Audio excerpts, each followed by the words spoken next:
Hello there. This is the last video that I'll be making with Youth Art Connection to drive conversation and to bring coverage to National Accessibility Week's digital conference. I know it's sad, but Reachability is here to make sure that lots of events like this continue to happen, so keep your eye out on them and what they're doing if stuff like that is important to you. The last conversation that I got to be a part of was about human rights and mostly about navigating through the system, making a human rights complaint and what that looks like. The Human Rights Commission works to promote human rights through education and resources.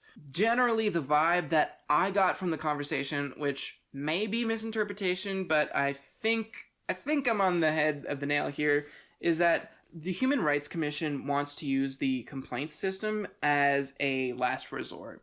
So they want to educate, they want to intervene, they want to work to create some sort of understanding or fix the problem that's happening before they go through the legal system.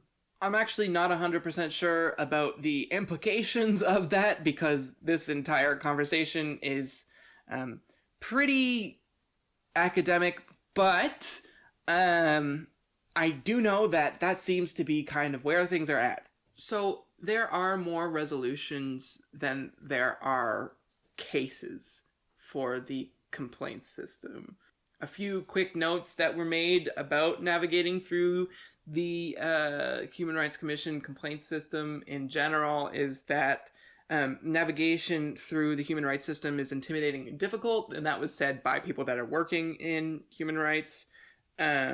Switching from provincial to federal human rights complaints is a giant barrier and makes things take a lot longer, and just generally is not a great situation. You apparently don't want that to happen.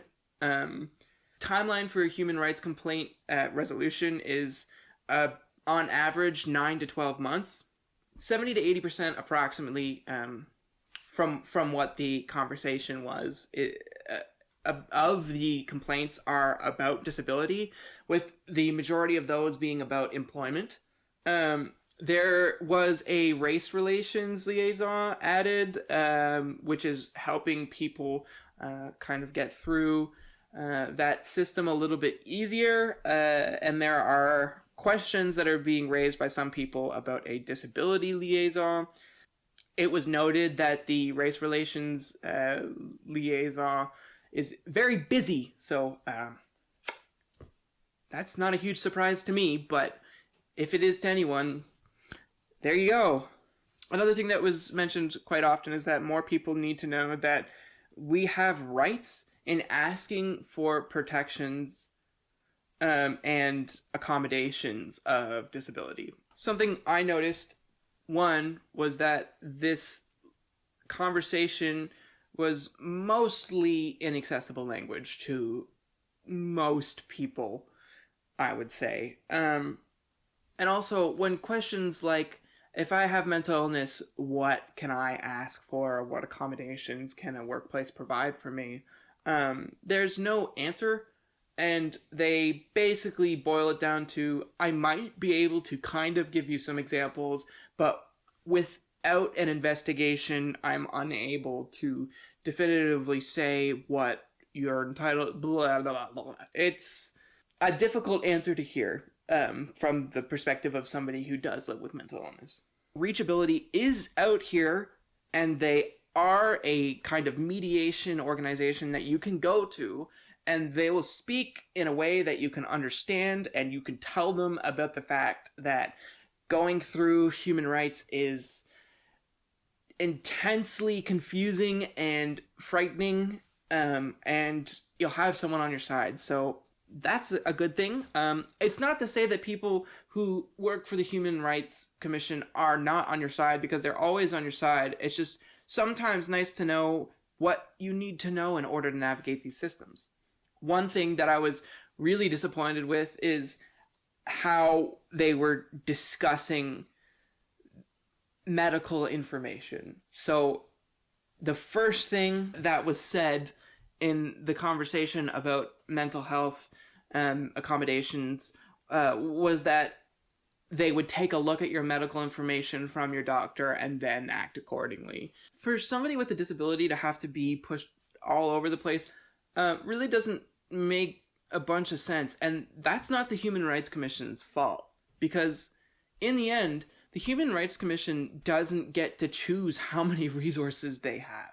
Yes, there are really good organizations that are already doing a lot of the work that needs to be happening internally within the Human Rights Commission, but long-lasting and properly integrated partnerships seem to be something that's missing here, because a lot of people are complaining that they can't navigate the system. It was noted again by the people who were doing the presentation that work with the Human Rights Commission that it can be burdensome for people who are coming to the Human Rights Commission with a complaint.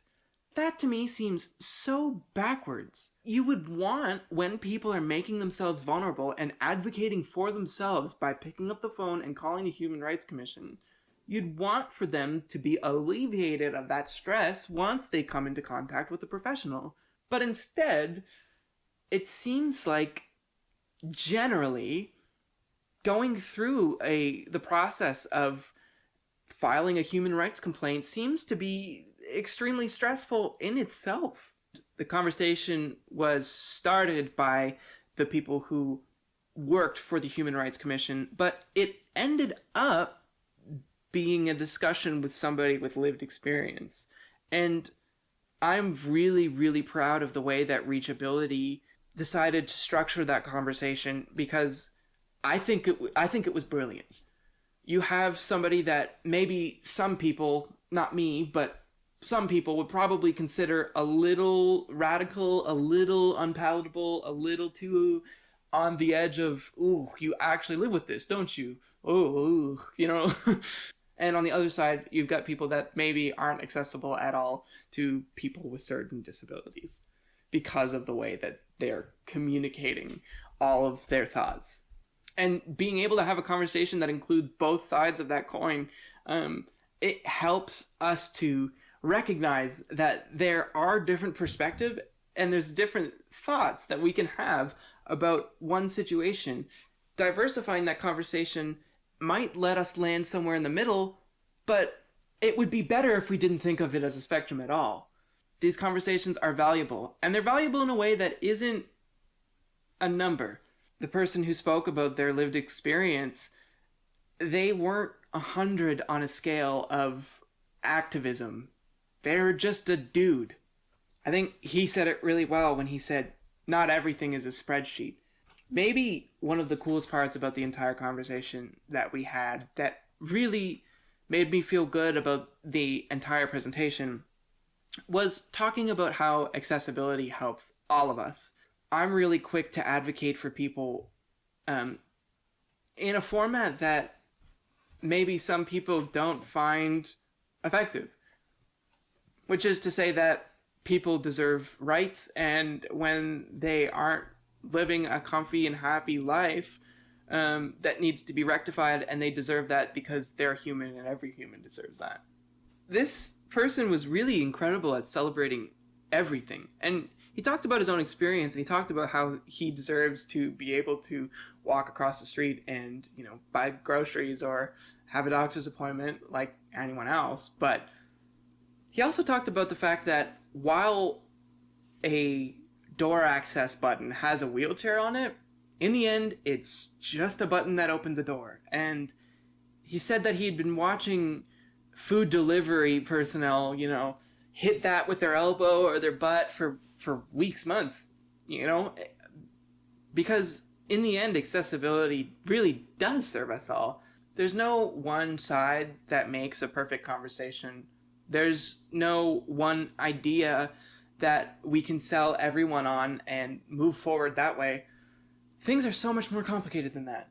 I'm just happy that these conversations took place. And as I sign off this last video, I just want to say that I'm incredibly thankful to have been asked to share my perspective, because there are a lot of people with a lot of perspectives, and they're all so valuable. And for me to be here and taking up space is something that I have a hard time with sometimes, but it's also hopefully really important to at least one person. Things are connected, things snowball, everything that you can do is important. And I really benefited a lot from this experience. So, one last time, thank you to Reachability, thank you to the Youth Art Connection, and thank you to everyone who's been involved with this project, from the tech team at Reachability to the presenters, to the panelists, to the mediators, everyone in the Youth Art team. Happy National Accessibility Week. Great job, Reachability. There are so many people who are so thankful for what you have done. Please, get some rest. I guess I'll see you when I see you.